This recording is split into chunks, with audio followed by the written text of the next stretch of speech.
Arqadamda yürüşünü paylaydılar.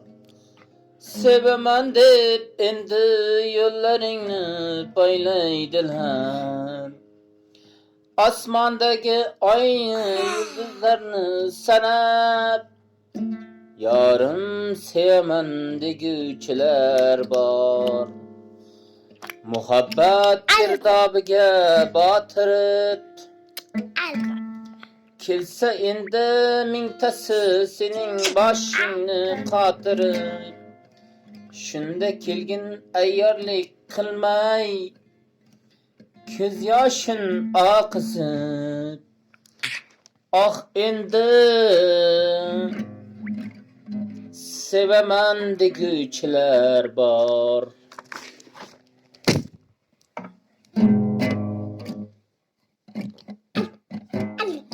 Biz tomonga yo'lingiz tushsa, boshingizni qotiraman deb qiling sabr.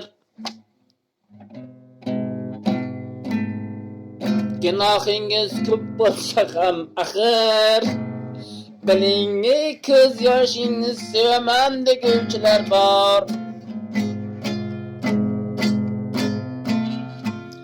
Har qadamda yo'llaringni poylaydilar, sevaman deb yo'llaringni poylaydilar.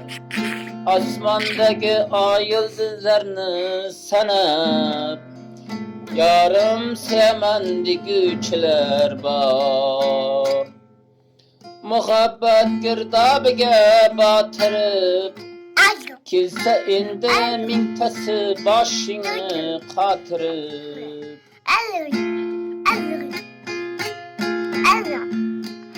Shunda kelgin ayyorlik qilmay ko'z yoshin oqizib. Ah endi sevaman deguvchilar bor.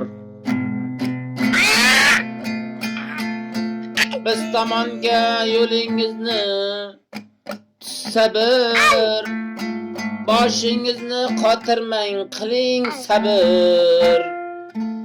Gunohingiz ko'p bo'lsa ham axir, biling endi jonim sevaman deguvchilar bor. Har qadamda yurishingni poylaydilar, sevaman deb endi yo'llaringni poylaydilar. Osmondagi yulduzlarni